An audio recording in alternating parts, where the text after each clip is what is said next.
और बड़ी खबर इस वक्त आ रही है, आपको बता दें कि तुर्की ने बरतानिया के साथ बहुत बड़ा मुआहदा किया है। जी हां, इस वक्त जो खबर आ रही है, जो खबर हम देख पा रहे हैं कि तुर्की ने यूरो फाइटर टाइफोन मुआहदा किया है और खित्ते में यह दरअसल ताकत का एक नया तवाजुन होगा। आपको बताते चलें कि तुर्की ने बरतानिया से 8 अरब पाउंड मालियत के 20 यूरो फाइटर टाइफोन जंगी तैयारे खरीदने का मुआहदा किया है। यह मुआहदा दरअसल बहुत बड़ा मुआहदा है। पूरी दुनिया की निगाहें इस डील पर टिकी हुई हैं क्योंकि इस डील में तुर्की शामिल है और तुर्की ने बरतानिया के साथ यह बड़ा मुआहदा किया है। ऐसे में और दरअसल इस मुआहदे की जो टाइमिंग है, आप देखिए, मशरिक़ वुस्ता में लगातार कशीदगी बनी हुई है।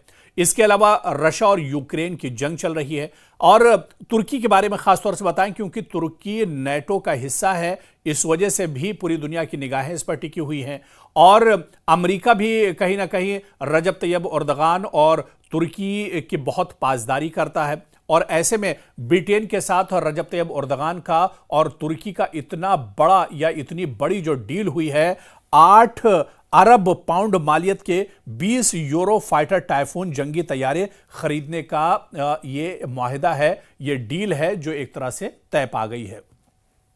यानी मौजूदा में आप देखिए कि दुनिया में जो एक कशीदगी लगातार बढ़ती जा रही है, चाहे हालिया दिनों मशरिक़ वुस्ता की बात करें, ख़ासतौर से मशरिक़ वुस्ता में ईरान और इजराइल के दरमियान जो कशीदगी बढ़ी थी, गज़ा में जिस तरह से कशीदगी थी और कशीदगी अभी भी एक तरह से बरकरार है। इसके अलावा यूक्रेन और रूस की जंग आप देख लीजिए, या फिर हालिया दिनों जिस तरह से खुद तुर्की ने इजराइल को लेकर नाराजगी जाहिर की थी और बल्कि जो बड़ी मीटिंग्स हुई और जो बड़े समिट्स हुए उसमें तुर्की ने कई बार सिर्फ ये कहकर शिरकत नहीं की कि अगर इजराइल का कोई फर्द या इजराइल की लीडरशिप उस समिट में शामिल होती है तो एर्दोगान उसमें शामिल नहीं होंगे।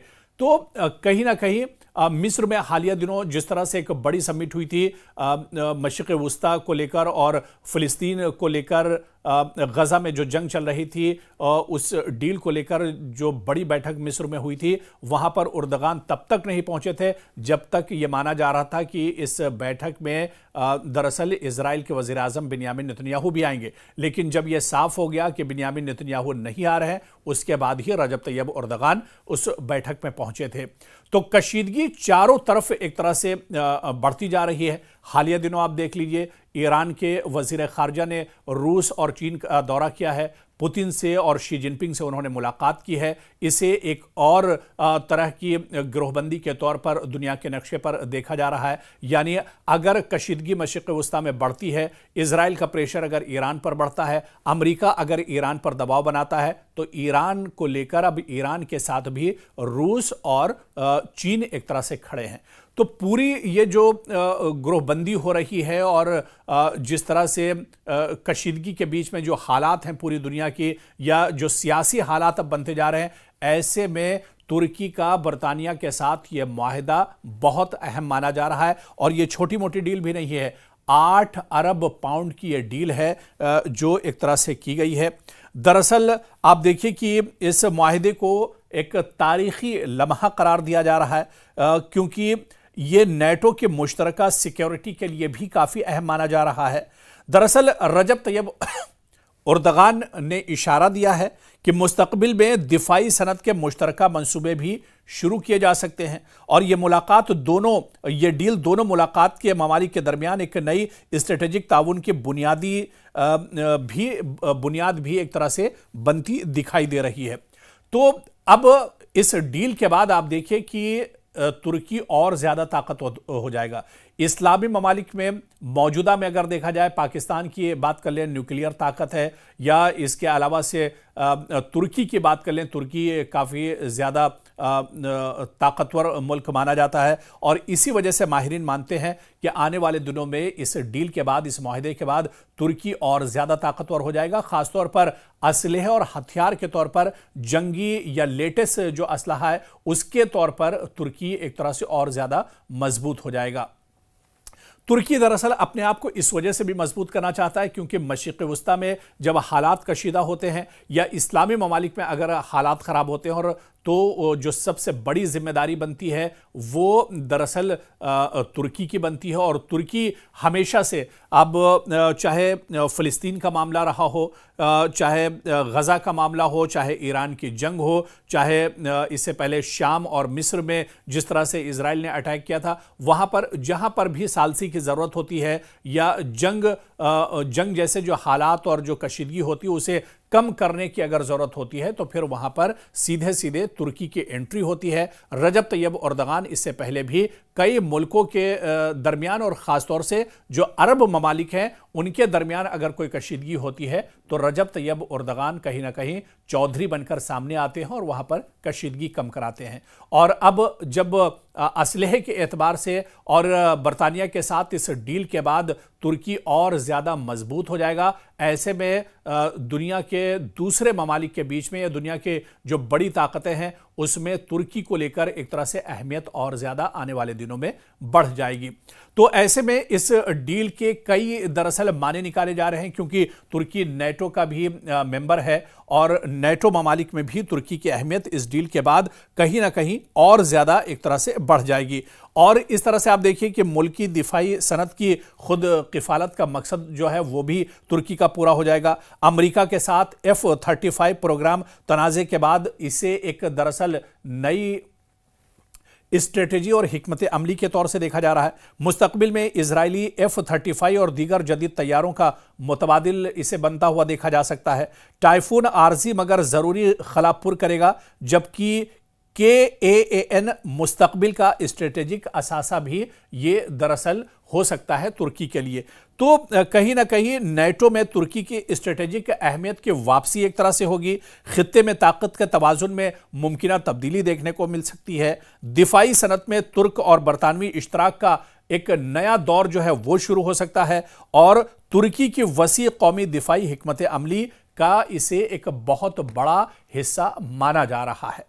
यानी तुर्की का कद इस डील के बाद और ज़्यादा बढ़ जाएगा। इस्लामी ममालिक में तुर्की का जो कद है वो तो है ही है, लेकिन दुनिया के जो सुपर पावर ममालिक हैं उनमें भी आने वाले दिनों में तुर्की का कद और ज़्यादा बढ़ने वाला है। और मशरिक़ वस्ता में जिस तरह से कशीदगी और तनाव हमेशा से बरकरार रहता है, इस तनाव को देखते हुए भी तुर्की के इस कदम को काफ़ी अहम माना जा रहा है।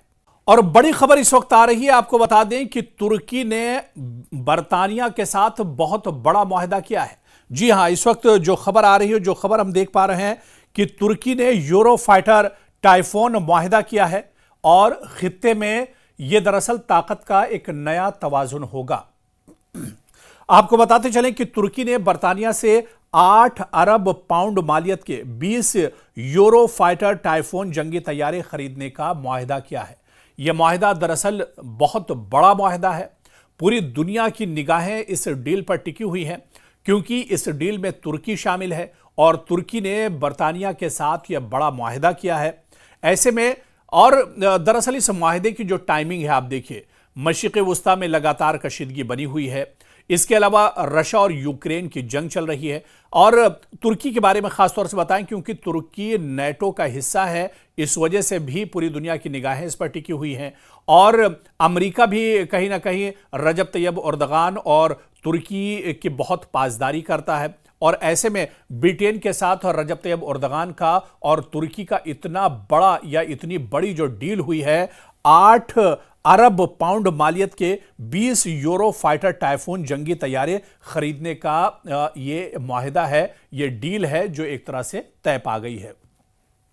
यानी मौजूदा में आप देखिए कि दुनिया में जो एक कशीदगी लगातार बढ़ती जा रही है, चाहे हालिया दिनों मशरिक़ वस्ता की बात करें, ख़ासतौर से मशरिक़ वस्ता में ईरान और इजराइल के दरमियान जो कशीदगी बढ़ी थी, गज़ा में जिस तरह से कशीदगी थी और कशीदगी अभी भी एक तरह से बरकरार है। इसके अलावा यूक्रेन और रूस की जंग आप देख लीजिए, या फिर हालिया दिनों जिस तरह से खुद तुर्की ने इजराइल को लेकर नाराजगी जाहिर की थी और बल्कि जो बड़ी मीटिंग्स हुई और जो बड़े समिट्स हुए उसमें तुर्की ने कई बार सिर्फ ये कहकर शिरकत नहीं की कि अगर इजराइल का कोई फर्द या इजराइल की लीडरशिप उस समिट में शामिल होती है तो उर्दगान उसमें शामिल नहीं होंगे।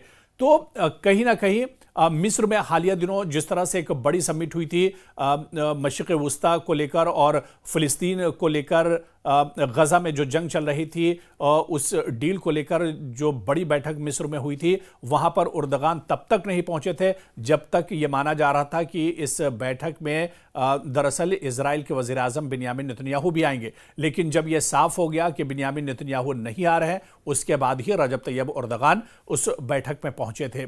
तो कशीदगी चारों तरफ एक तरह से बढ़ती जा रही है। हालिया दिनों आप देख लीजिए, ईरान के वजीर खारजा ने रूस और चीन का दौरा किया है, पुतिन से और शी जिनपिंग से उन्होंने मुलाकात की है। इसे एक और तरह की गिरोहबंदी के तौर पर दुनिया के नक्शे पर देखा जा रहा है। यानी अगर कशीदगी मशरिक़ वुस्ता में बढ़ती है, इजराइल का प्रेशर अगर ईरान पर बढ़ता है, अमेरिका अगर ईरान पर दबाव बनाता है, तो ईरान को लेकर अब ईरान के साथ भी रूस और चीन एक तरह से खड़े हैं।